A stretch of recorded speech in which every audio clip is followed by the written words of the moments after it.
Hey all, Jason here. I just wanted to make a video on the Steyr AUG. I'm going to be testing out some different types of ammo. Cheap stuff. This Tula steel case, 223 Remington. Got some American Eagle, 223 Remington. I don't remember how much it is. I think it's the middle of the pack. This stuff's more expensive. It's like a hunting round, 223. Fusion by, who makes this? I don't know. Fusion. I don't know if it's Federal or Remington or doesn't say. Anyways, there's that, and then we got this Federal 223 Remington stuff here. This is pretty cheap. It's brass though. This is 55 grain. What are you? 55 grain. 55 grain, and are they all 55 grain? Nope. This is the Fusion is 62 grain. So I also have some. Remember, this is 5.56 ammo. Makes this Winchester 5.56, and I'm not sure what grain this stuff is. You can see the annealing on the case though. In any case, so I'm going to be loading some of these up. I'll have to do one load out there or reload. I've only got 3 magazines. Got a 42 rounder, and I've got 2 30 rounders. It does not take standard AR-15 magazines. You have to buy a modification to do that.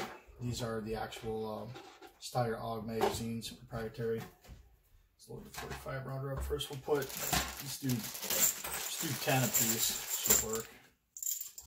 I could shoot a whole bunch of ammo off. Doing the video now so I don't have to do this out in the cold outside. These magazines are nice. They load nice and easy. I'm out there for them.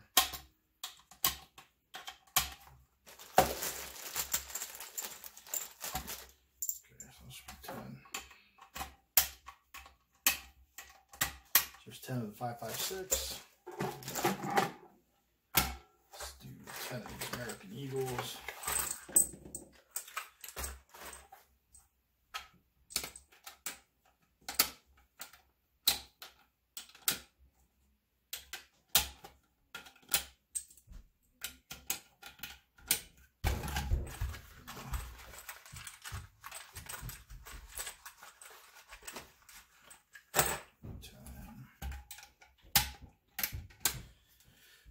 Alright, so far I haven't had any malfunctions with this. It's actually very reliable, even using cheap ammo.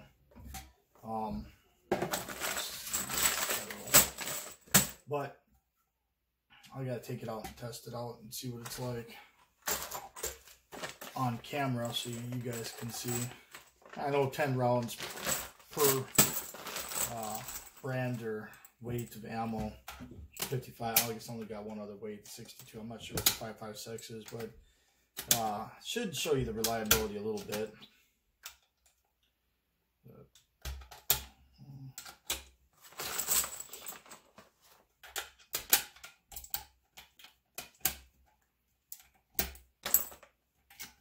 Ten of those Federals. All right, so we got those loaded up. Shoot those first, and what am I missing then? The Fusions and the Tula. So these I'll have to load while I'm out there. But yeah, this is it here. I got a Vortex Spark on it right now. It's the Spark AR actually. But it sits at the right height.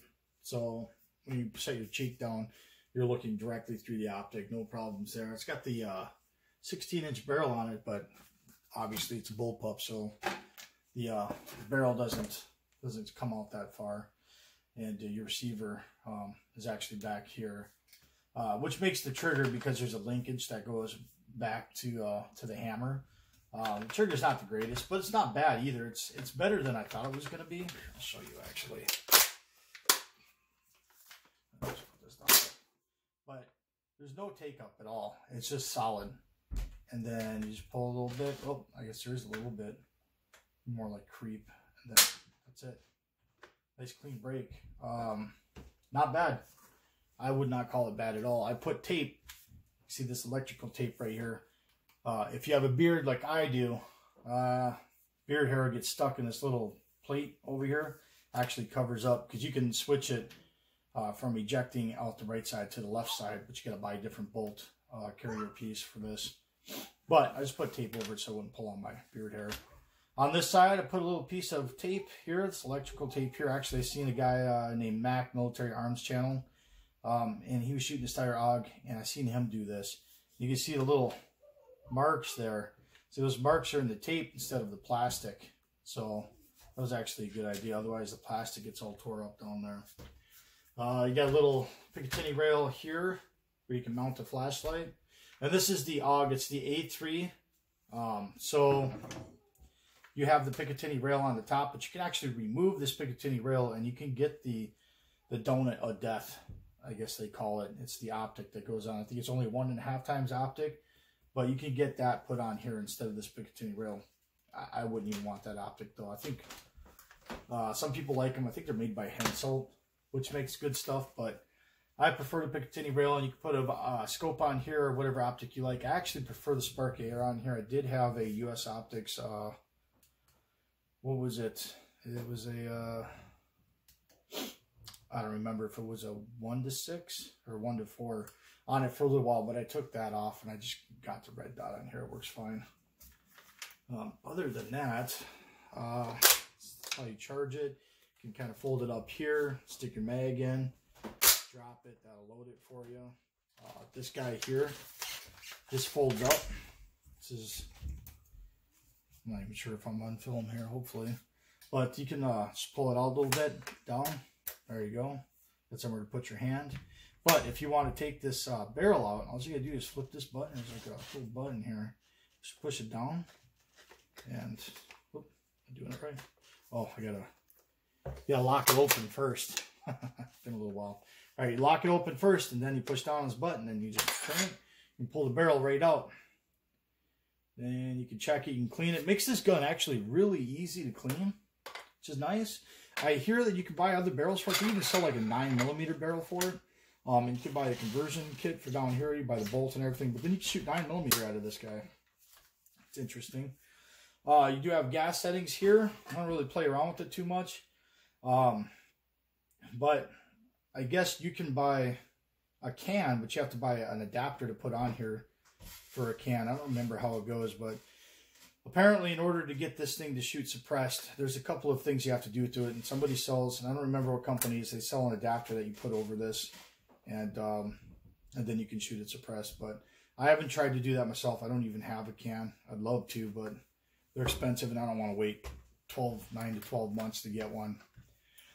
But overall, the gun, it's fun to shoot. Accuracy is, it's not bad, but it's not great. It's combat ready, I guess. Best I could get so far with any ammo that I've shot through, it's about 2 MOA at 100 yards. Could probably do better with hand loads or maybe something else. This is pretty much all that I've ever shot through is what I have here. I don't know what else to say about it. It's easy to take apart. There's a bunch of pins. You know, you pop the pins out. Oh, this has a, I think it's a cross block safety. Yeah, that's what it looks like. But here's your safety here. Just the button. And you got your loop if you want to put a sling on it here. And you got one back here too. And does that come out? No. Fixed in there. Probably got to push it out from the other end. This here is your bolt release. So if you put a magazine in, you want to drop it when it's empty, you just push up on this and it'll drop it. Yeah, that pretty much takes care of it. There's not a whole lot to talk about. It's a very simple gun. Simple to take apart with a few pins, pull the barrel out. Simple to use. I guess the full automatic version, which is also unique. When you pull the trigger back, if you just barely pull it back, it's just one shot. So you just barely pull it, one shot. But it's progressive, I guess, because if you keep pulling the trigger back, it'll actually go into full auto. So you just pull the trigger all the way back, it'll be full auto. Interesting, but not like we can get our hands on a full auto version anyways. I'd love to shoot one full auto. Reminds me of Carl from Die Hard. It's a good movie. In any case, I'm going to take this out to the range and let you guys see what the, I don't know about the accuracy. Maybe I'll put a target up out there and test the accuracy, but I'll let you see how reliable it is. Reliability is flawless. But as far as accuracy goes, if you want accuracy, I don't know, you probably want to go with an AR with a upgraded barrel and trigger on it. This will it's good for plinking, maybe 3-gun even too, because you don't have to be real accurate. You don't shoot too far. But even with the scope though, you know, the scope that I had on it, right around 2 MOA, like I said, you could use other ammo and get better, maybe. I'm not the greatest shot. You can also, I have a barrel extension for this too. You probably get a little more powder burn, maybe a little more feet per second out of your rounds. I don't know for sure. I haven't taken and checked that, so I haven't cronied any of the rounds coming out of it, so I really don't know. I couldn't tell you. But on the extension that you put on here, you can put on whatever type of brake that you want. They're standard. I forget what threading it is.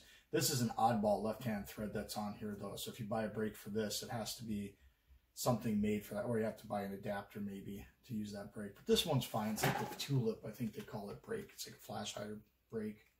Works fine. Anyways, you go ahead and go out to the range and talk a little more about it afterwards. Okay, it is nasty out here. It's windy, it's cold.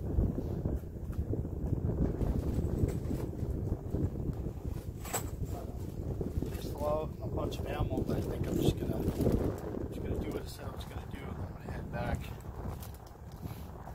It's kind of hard to get off where I'm at right now too.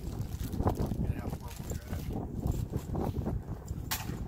Notice on the video prior I made, or at the beginning of this video, you'll see I only put 9 in, 5.56 and add another one.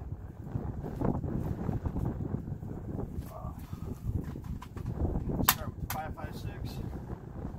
Right down.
if you got yours on or not. You good?